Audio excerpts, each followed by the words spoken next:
It's 6:30. You're live here on GHOne TV. It's now time for News Tonight with me, Natalie Fort. The top stories this evening. Management of Rock City Hotel have withdrawn from SNIT Hotel sale bid, citing undue negativity after organized labor declared nationwide strike effective July 15. Labour would like to reiterate its well-known position that the proposed sale of SNIT shares in the four hotels is not in the best interest of Ghanaian workers. We therefore demand that SNIT terminate the process immediately. Also coming up, North Tong MP calls for urgent action ahead of spillage of Akosombo Dam as he reveals some victims of disaster occasioned by the earlier spillage are still living in tents. Later in the bulletin, BECE ends today with some infractions being recorded at some centres. We will engage the examination body WAEC and other stakeholders. And ahead in business, the African peer review mechanism has attributed Ghana's inability to access the international financial markets in 2022 to the persistent poor credit ratings by the three internationally renowned agencies.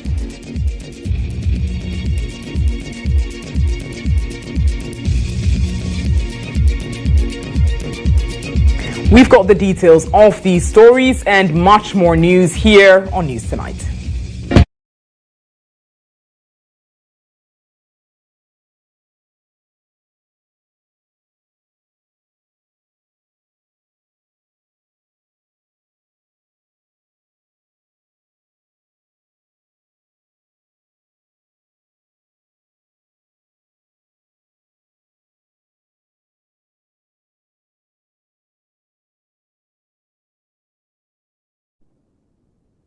You're watching News Tonight here on GHOne TV. Wherever you are in the world, you can follow this bulletin live on Facebook and X at GHOne TV.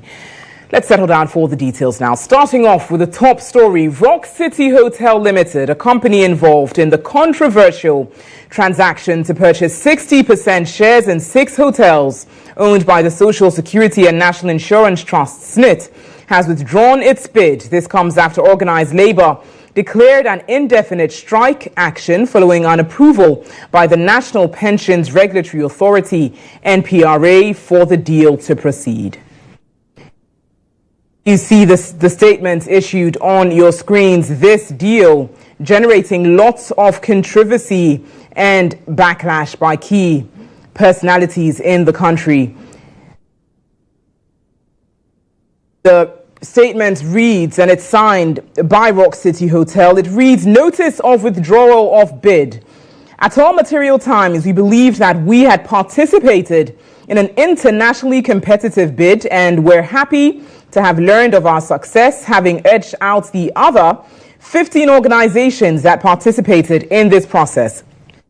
It further reads, it therefore came as a total surprise to us that some of your stakeholders have raised concerns about your decision to seek strategic partners for these hotels. We have also taken note of ongoing media discussions on your decision to seek strategic investors for these hotels." Now it further reads, flowing from all commentary monitored and the undue negativity that has attended this commentary, we feel you have not done enough to engage all your stakeholders, leading to perceptions that we don't want associated with our brand. Finally, in the interest of accountability and transparency, we consent releasing all or whatever parts of our bid documents for public scrutiny or publish same as it should become necessary. This is signed by Rock City Hotel, and the letter is directed to the Director General of SNIT, that's the Social Security and National Insurance Trust, notice of withdrawal of this bid.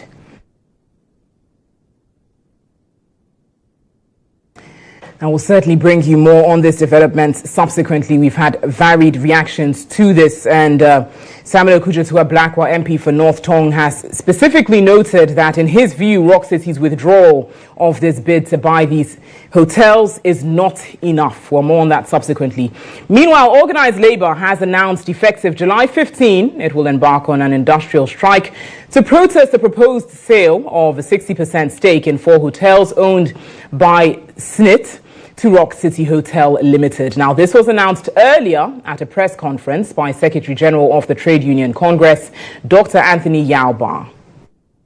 We have followed the developments on the proposed sale of 60% of SNIT's stake in 4 hotels with very keen interest, especially after organized labor leaders met with the President of the Republic on this matter on the 25th of June 2024 at the Jubilee House.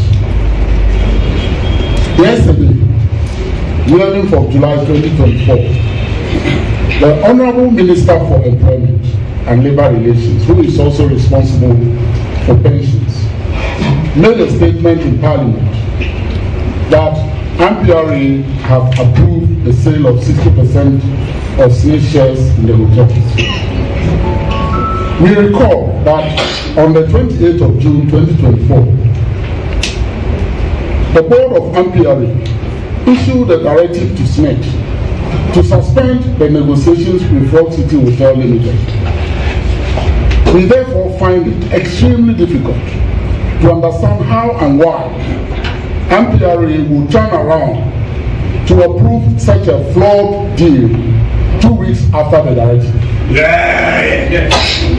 Organized labor would like to reiterate its well-known position that the proposed sale of SNIT shares in the 4 hotels is not in the best interest of Ghanaian workers. We therefore demand that SNIT terminates the process immediately.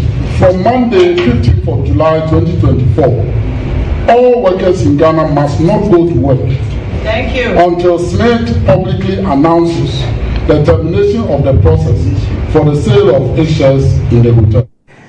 But President of the Ghana Registered Nurses and Midwives Association, Perpetual Ofori Ampofo, says that they will not condone any attempts to sell these hotels to any entity on a silver platter, despite views that the hotels are not yielding positive returns. It's not just about a hotel being sold. Look, SNIT until 2010 had been the sole entity in charge of our pensions. With the pension reforms, we had other players like the private sector coming in with the second tier and the regulations for the third tier, which is voluntary. Now, SNIT is still in charge of first tier pensions. And when I retire, my monthly pension is going to be paid by SNIT with the current systems in place. Some of us even didn't know before this whole hula balloon that our monies that have been with SNIT all these years have been used in building these hotels. We knew of their existence, but we did not know that they were owned by SNIT. We know of some buildings or entities within Ghana that belongs to SNIT. And there have been questions in the past as to how productive these investments have been. If SNIT is selling of these hotels and is saying that it is because these hotels are operating at losses, they are not making any good returns, and we, considering and knowing that it's our monies that have gone into the building of these hotels, you don't think we have a say in the sale?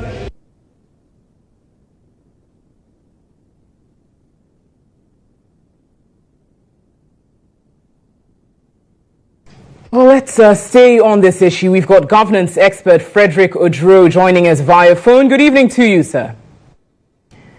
Thank you for joining us here on News Tonight. As you know, there's been a lot of backlash concerning this particular deal. Now, the news as we have it is that Rock City Hotel has withdrawn from the bid. What's your reaction to this development?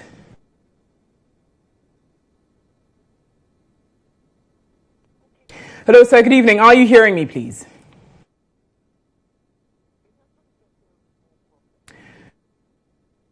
Looks like you're having a bit of difficulty reaching Frederick Odro, their governance expert, to share his views on this development. And what does this action mean to the strike which was going to be held?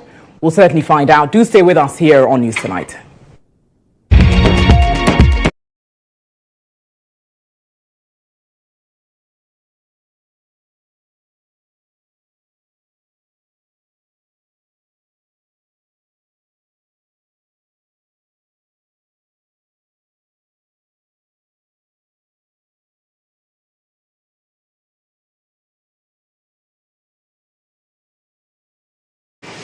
You're welcome back to News Tonight here on GHOne TV. We'll return to the developing story shortly concerning Rock City Hotel. But in some more news this evening, Member of Parliament for North Tong, Samuel Okujeto-Ablakwa, has cautioned another spillage of the Akosombo Dam without resettlement of the victims of the first spillage will be catastrophic, since many are still living in tents. The Volta River Authority has announced a community engagement ahead of a controlled spillage in the coming days. Speaking during the presentation of the business statement for next week on the floor of Parliament, Samuel Okujeto-Ablakwa revealed the exercise is scheduled for August 1 per his checks at the VRA. The lawmaker questioned why the parliamentary probe instituted by the Speaker, Alban Sumana Kingsford Bagwin, has not been done for lessons to inform the next spillage.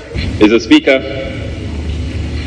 it's with a heavy heart that I remind you and this House that it's been 10 good months since the September 15 spillage, which unleashed untold disaster, devastation.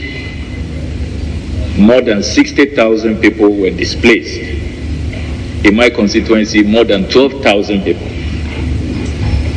10 months, we filed a motion. The Speaker assured us that there will be a committee of inquiry so that, most importantly, we learn lessons. MP for AFRIM, Dr. Emmanuel Mafo, demanded the sector minister to appear before Parliament over the development. His calls was supported by MP for Kwakwe Central, Patrick Yalboama, giving the plight of the victims. Frustration, Mr. Speaker. It's very important. Lives cannot be joked with, Mr. Speaker, especially when you have people sleeping in tents. What if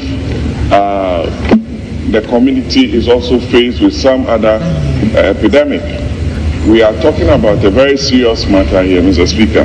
However, MP for Isojaman Ampemnyako, who has already filed an urgent question on the matter, pleaded with the Speaker to summon the Energy Minister before the House. I just filed an urgent question on this matter, but I think it will be quicker if you direct the Minister to come to this House to brief us on VRA's preparedness for the impending spillage, because everybody is worried, especially against the backdrop, as explained by Honorable Ablakwa, that we haven't really convinced ourselves that we will be able to do better this time through any inquiry.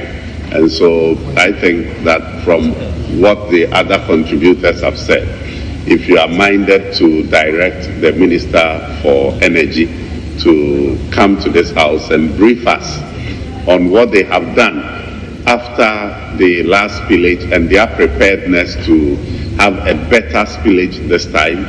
Meanwhile, Deputy Majority Chief Whip Frank Anodompre consequently stated Parliament will hold a closed-door engagement with the Ministry for Energy over the matter. I think I agree with him that we should find space to get the Minister for the Interior, and it relates to the same matter that was raised by Honorable Ahmed.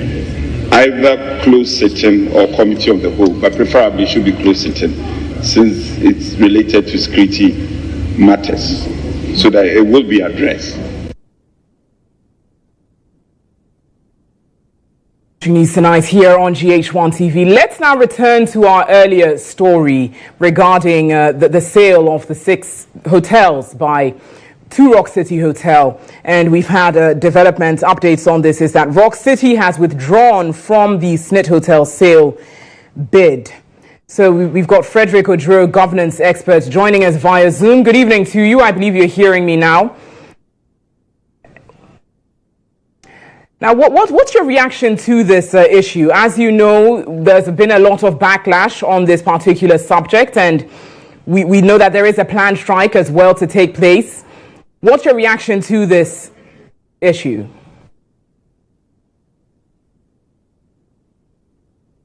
Mr. Odro, I believe you're hearing me via Zoom, and I'm asking what your reaction is.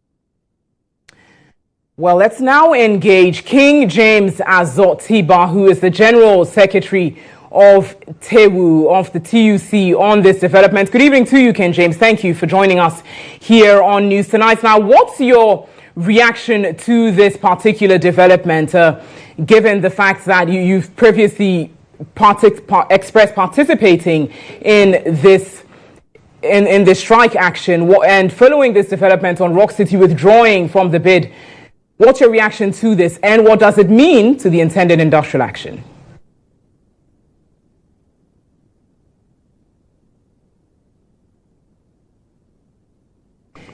King James, it appears that you are on mute. Can you unmute yourself, please?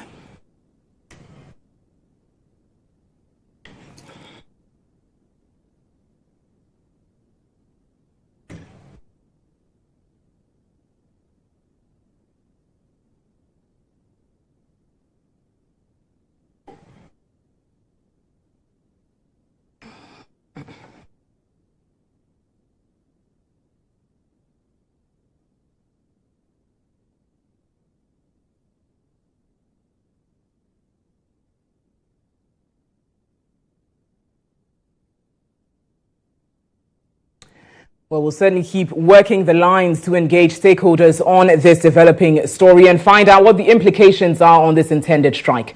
Away from that, let's turn to education. The Mayor of Accra, Elizabeth Saki, has cautioned candidates of this year's Basic Education Certificate examination to avoid indiscriminate lifestyle and social vices that may land them in trouble after their examinations. During a tour of some examination centers in Accra as the week-long exam comes to a close, Elizabeth Saki commended the candidates for their hard work and called on parents to also monitor the movements of their children while they wait for their results.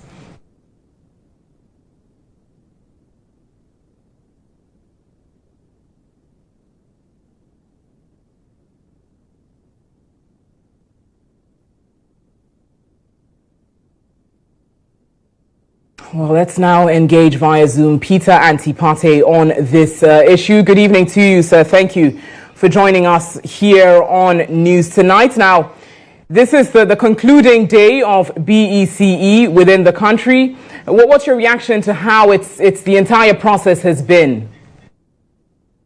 Thank you very much, and good evening to your viewers. I think it's been a successful exercise.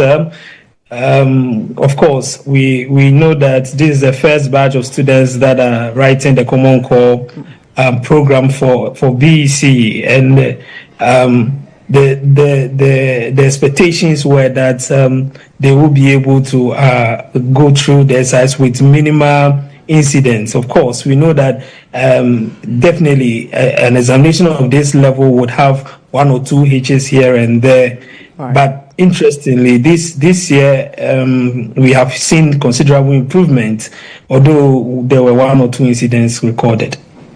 Very well. And you say that generally it's been a smooth process. Well, we do know that earlier in the week we had some incidents of malpractice. It led to the arrest of some invigilators, about 18 of them across various regions in the country.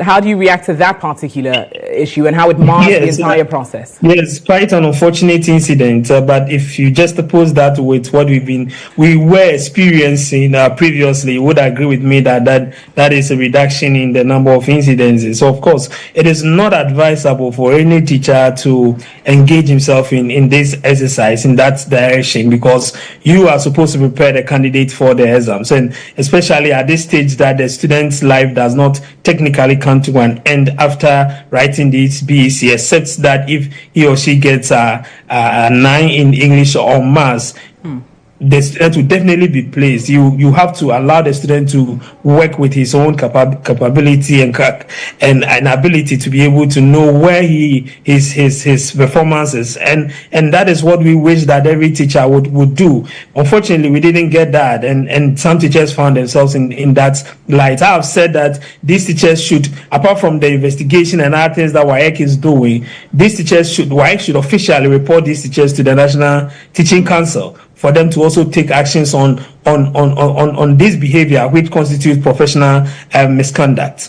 Right. Now, in rounding up, during the period up until students receive their results, what are you expecting really from stakeholders in terms of how things are conducted up until that time?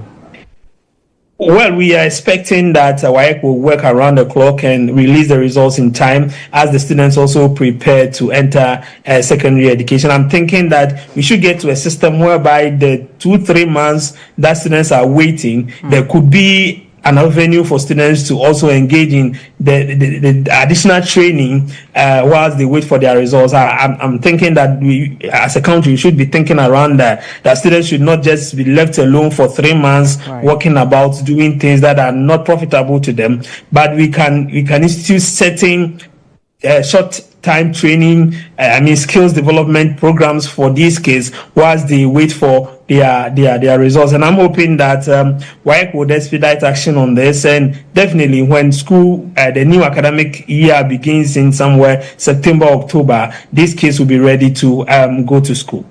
Peter Party, Executive Director of IFES, thank you so much for sharing your thoughts on this issue with us here on News Tonight.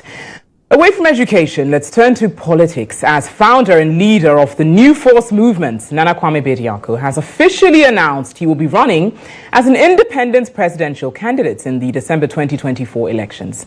This comes after the movement's inability to secure the necessary documentation to participate in the elections as a political organization, and accuses the Electoral Commission for undue delay in the registration process. With barely 6 months to election 2024 yet to be registered, one is likely to fall out due to their inability to process their registration at the Electoral Commission. Against this backdrop, the New Force, led by Nana Kwame Bediako, announced he will be running as an independent presidential candidate in the polls. In light of the obstacle we are facing with our party registration, I'm announcing my intention to run as independent candidate in the up-and-coming elections. The fight is personal to me, but my neck is out for you. I have lived the struggles of everyday Ghanaians. I have felt the weight of poverty and the sting of limited opportunities. This is not just a campaign. It is a revolution for a prosperous Ghana. Speaking at a press conference, the businessman revealed the decision to run as an independent candidate instead of a party's ticket is born out of undue delays by the Electoral Commission to expedite processes to issue the New Force a certificate to partake in the election as a political party. The regional industrial revolution is at the heart of our agenda. By transforming all 16 regions into a vibrant industrial hub, we will unlock Ghana's vast mineral and human potential wealth.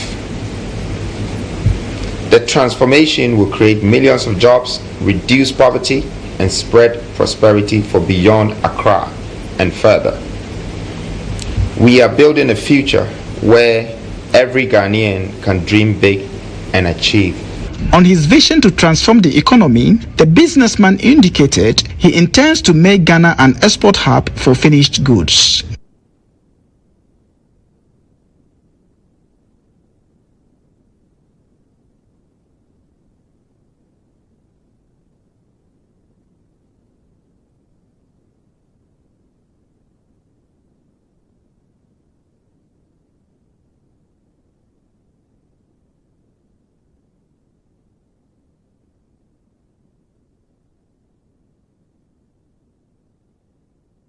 Meanwhile, a former Chief of Defense Staff, Brigadier General Joseph Nunu Mensah, expressed misgivings over the current state of affairs in the country. The retired serviceman bemoaned what he described as the indiscriminate sale of government lands by politicians and private developers and called on the youth to stand up against political patronage. General Nunu Mensah, retired, was speaking at a press conference organized by the New Force, a political movement. Anybody from Labadi, you go to Labadi, see trade fair. So Kevin Nkrumah, the land there, a huge land, built trade fair 1966. But the point overthrown. It came on the next year, 67. Then government decides not to go ahead. The property belongs to Labadi people. Why are they taking them? And Ghanaian people. They are selling the U-press out to mutes, like dumb, deaf and dumb. And you go, they're opium. Who is scaring you? Nobody can scare you. Speak the truth. I've never been scared by anybody. Because I always live by the truth and will die by the truth.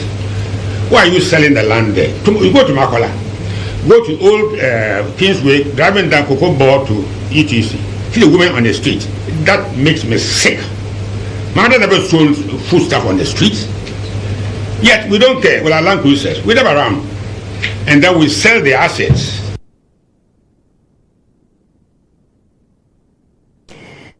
In other news this evening, in a move to address the pressing hydrological issues facing the country, the Ghana Hydrological Authority has signed a memorandum of understanding with the UK Centre for Ecology and Hydrology.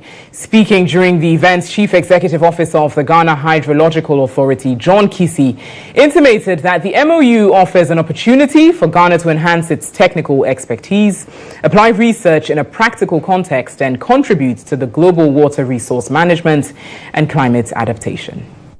The collaboration between the Ghana Hydrological Authority and the UK Centre for Ecology and Hydrology was formalized with the signing of the Memorandum of Understanding, highlighting the UK Centre for Ecology and Hydrology's commitment to supporting Ghana's efforts in tackling hydrological challenges. The Chief Executive of the UK Centre for Ecology and Hydrology, Dr. Stuart Wainwright, disclosed that the MOU will bring a mutual benefit to both countries in terms of combating floods. And we haven't chosen Ghana by accident. There's a lot of wonderful research going on there. There's a lot of great agencies like Hydro, which is why we've chosen Accra for our first international office.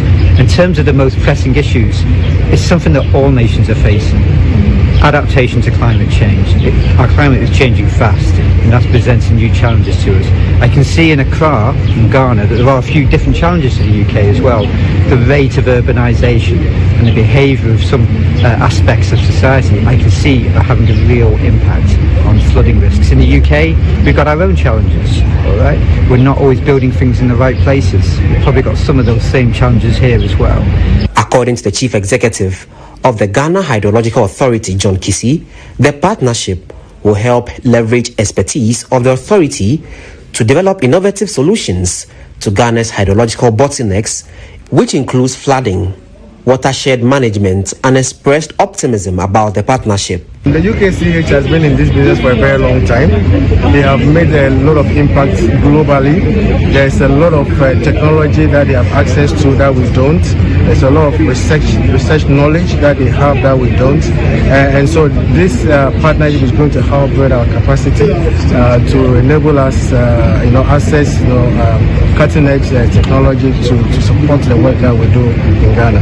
GHOne, however, used the opportunity to call for a behavioral change towards sanitation and environmental sustainability to mitigate floods. It will come by education, and we constantly, at every opportunity we get, highlighting these behaviors. Whereas government is investing so much money building new drains, expanding existing ones, dredging and desilting channels and all of that. If we do all of that and we still continue to, put rubbish, solid waste in our drains, the every capacity that we are able to deliver by construction will be taken up by this solid waste, and so we will still have flooding. People, if they continue to put in wetlands, they are displacing large volumes of water, and this will end up in our homes. We will still get flooding. If people are encroaching on drainage buffers, we will still have flooding. The Ghana Hydrological Authority, since its establishment by the Ghana Hydrological Authority Act 2021, Act 1085, is responsible for the planning, design, execution, operation, and maintenance of flood control mechanisms, coastal engineering works, drainage improvement works, and operational and applied hydrology in the country. You're watching News Tonight. We've got business news next.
Here on GHOne TV. In business news this evening, the African Peer Review Mechanism, AFRIM, has attributed Ghana's inability to access the international financial markets in 2022 to the persistent poor credit ratings by the three internationally renowned rating agencies, S&P Global, Fitch Ratings and Moody's, over the years. According to AFRIM, despite the government's implementation of sound policies, these foreign rating agencies presented a contrary view, thereby deterring investors from the country. Ghana first received a B+ and a B sovereign credit rating in 2003 from S&P Global and Fitch Ratings respectively. The country was assigned a B+ equivalent of a B1 rating by Moody's in 2012, which was downgraded to B2 and B3 consecutively in 2014 and 2015. Since then, Ghana's sovereign credit ratings have been in downward trend with a steep decline in 2022. It was the AFRIM's view that the speculative comments and the rating actions by international rating agencies in the first half of 2022 materially contributed, we underline that, materially contributed to Ghana's loss of access to international financial markets. The opinion that was issued compounded the complexities of the economic recovery process and rendered the fiscal measures that were being undertaken by the government at the time ineffective. Described as a worrying phenomenon prevalent across the African continent, the African Peer Review Mechanism is making a fervent call on African leaders to establish an African rating agency, independent and private sector-led, to provide accurate and realistic credit ratings for African countries. Some African nations have made commendable strides in achieving positive credit rating upgrades due to sound economic policies and robust governance structures. Others continue to struggle. Several countries still face significant economic challenges exacerbated by external shocks such as the global pandemic, geopolitical tensions, and fluctuating commodity prices. These challenges have resulted in negative credit rating actions, reflecting the diverse and uneven economic landscape of the continent. The debate has sparked a call to action from civil society organizations, emphasizing that African leaders must take a more proactive stance in addressing the plight of their citizens rather than simply reacting to their needs. In some more business news, Social Enterprise Ghana, in partnership with Anis VAD Foundation of Spain, is paving the way for a brighter future in the health services sector through the empowerment of social entrepreneurs. 35 social entrepreneurs and non-governmental organizations are currently undergoing rigorous training as part of an initiative to develop cutting-edge solutions to Ghana's health service challenges. There's more in this report. The 6-day training program, which aims to foster health-focused social entrepreneurship in the country, brought together a diverse group of participants to develop and invest in the sector. Out of 35 shortlisted participants from a nationwide competitive selection process, 10 will be awarded grants of €50,000 each to help them implement projects that will significantly improve the lives of vulnerable communities and individuals across Ghana. The initiative forms part of a broader effort to address health challenges in Ghana through social entrepreneurship. We are improving the capacity of these health NGOs so that they can better serve and deliver on their mandate.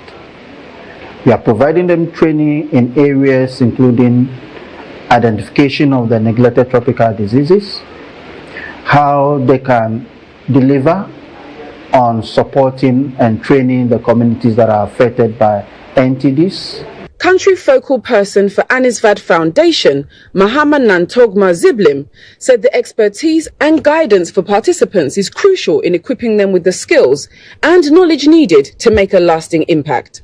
It is important that people take this seriously because the training is quite innovative, and this is the first time that a model has been developed in Ghana to be able to support social enterprises in the health sector.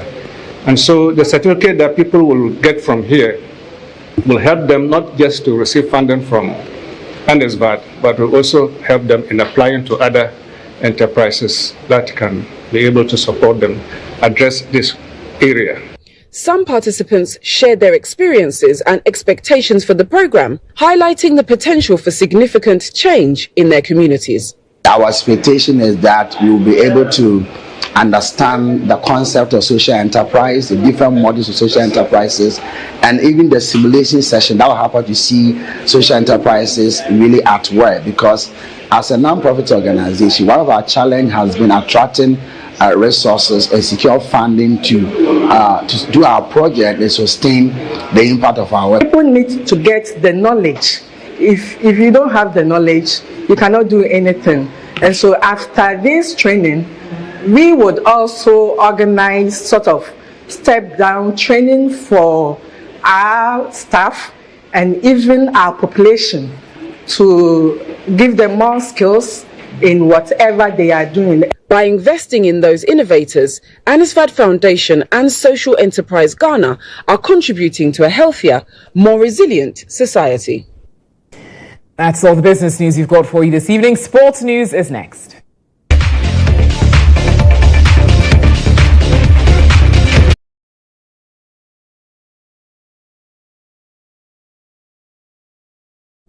In sports this evening, work has begun at the Esipong Sports Stadium as the roofing over the stadium takes shape. The Esipong Sports Stadium has been in a deplorable state for some years now. The stadium was built for the 2008 Africa Cup of Nations hosted by Ghana. There were claims years back by the finance minister, then Ken Ofori-Atta, that repair works were at 90% completion. But later checks revealed nothing was going on there to restore the stadium to its former glory. A social media video today revealed renovation works had started on the stadium, with the roofing being fixed. Empire FM's Maxwell Donko has paid a visit to the facility and filed this report. Currently, I can confirm that there are some renovation works ongoing. As things stands now, I can see contractors on the field now. I can see workers on the field working on the roofing. As things stands now, reports suggest that, or my confirmation tells me that they started work here at the stadium in less than 2 weeks. And the roofing, I can confidently say that there is about, let me say, 20% or 30% complete as things stands now. But I can say that the workers are seriously on the site and working on it. However, other matters or other components related to that of the stadium is an eyesore. For example, you look at the grass, the whole place is grown, full of grass, and the stadium looks to be in a very, very deplorable state as things stands now. Nothing looks like it was a stadium that was built somewhere around 2008. As a matter of fact, I tried my best to speak to powers that be at the stadium, but to find out to enter the stadium to really have more details as to the condition of this particular stadium relative to the washroom and other, matters arising as far as this stadium is concerned. But powers that be declined my request. I was being told that because of one or two reasons, they cannot allow me to enter the stadium and have a full coverage or have a full reportage as far as the Esipong Stadium is concerned. But the information that I am gathering I can confidently say that work is really ongoing here at the Esipong Stadium, and there are workers on the site working, but it's far from complete. If I'm going to give my honest assessment of this particular edifice, I will rank it maybe not more than 20 or 10%. It's just at the early stages of the renovation. I wanted to really find out if indeed it is not just going to end with the roofing, but if it is the whole stadium in general that is going to be renovated. That is what I really wanted to find out, whether they are going, as they have started with the roofing, later they will end up with the bathroom or the whole stadium, the pitches, the dressing rooms. I wanted to find out because this stadium has been in a deplorable state for quite a long time. It's a good indication that they have started works though, but so far this is how far I can report relative to this particular matter.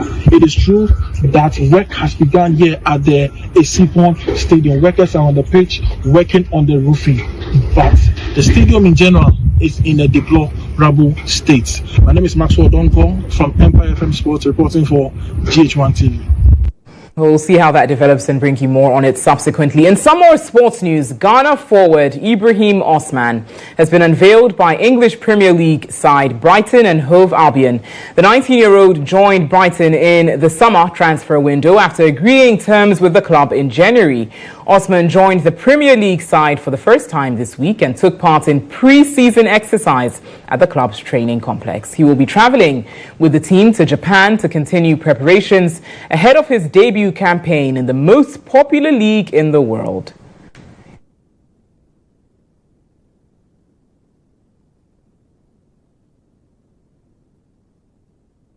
Well, away from football, let's turn to tennis this evening as defending champion Carlos Alcaraz is back in the Wimbledon final, and he could be headed for the with rival Novak Djokovic. The number 3 seed took out Daniil Medvedev 6-7, 6-3, 6-4, 6-4 for the second straight year in the semi-finals to advance to Sunday's championship match. Alcaraz improved to 17-2 for his career at Wimbledon. He has won 13 straight matches at the Wimbledon and 13 straight major matches during his title at the French Open, and will face either 24-time major champion and number 2 Djokovic or number 25 Lorenzo Musetti in the final. Alcaraz leads Djokovic 3-2, including last year's Wimbledon final, and leads Musetti 3-1.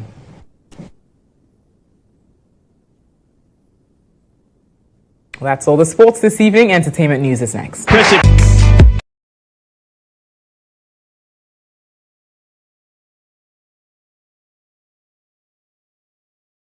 On GHOne tonight, in case you missed any of the entertainment stories this week, here is a recap of the stories that made the headlines within the week, put together by our entertainment desk.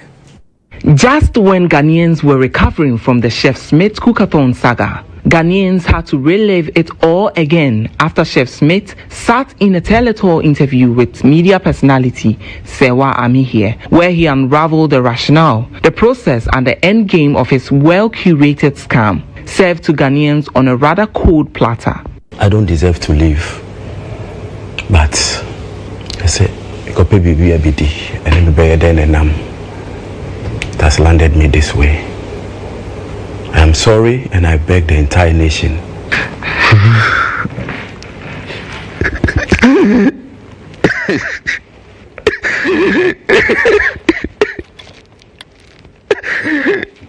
Subsequently, main sponsors of the Chef Smith Cookathon also rendered an apology to Ghanaians for their negligence in ensuring due diligence during another interview with media personality Lily Mohammed on G Today. Chobai, today is a very special and important day for the new patriotic party. Then came another big scandal, call it the biggest political gaffe this year, and you won't be far from the truth. Dr. Matthew Poku-Prempeh, the running mate to the New Patriotic Party's flag bearer, Dr. Mahmoud Bawumia, declared that no president has developed the nation like President Akufo-Addo since 1957, and not even our Kwame Nkrumah. But to be sarcastic, we say a free state Ghana from 1957. The president be our Ghana China and Ado Danko Akufo-Addo.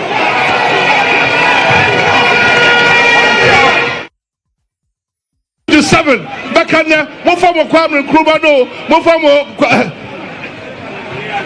Obia, the Wabadi Mampania, what Ghana who buy, and the Ghana call a name China and Ado Danko Akufo-Addo.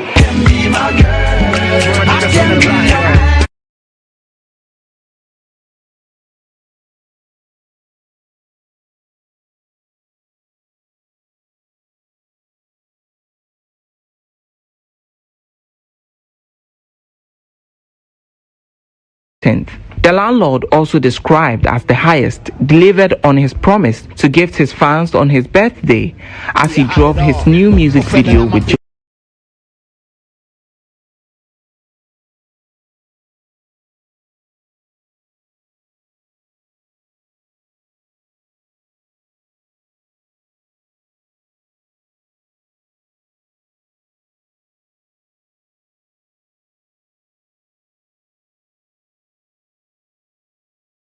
Been an eventful week, hasn't it? We've got into international news next.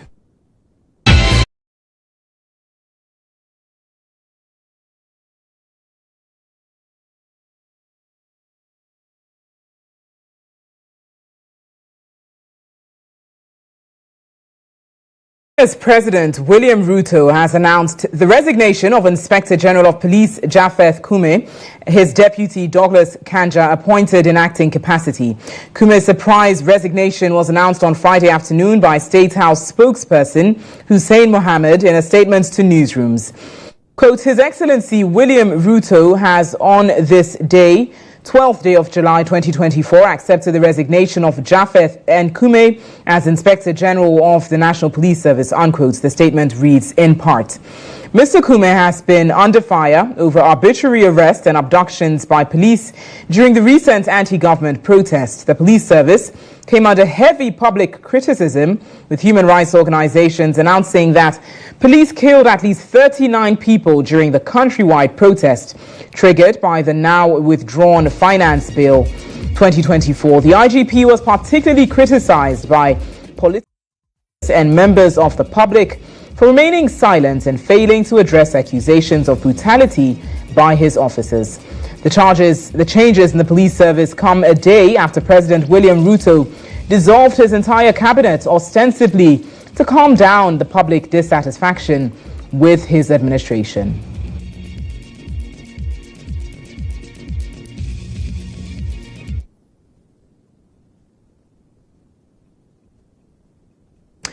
Well, that's all the news that we've got for you this evening. We've got a lot more news on our website, starfm.com.gh. Thank you so much for watching.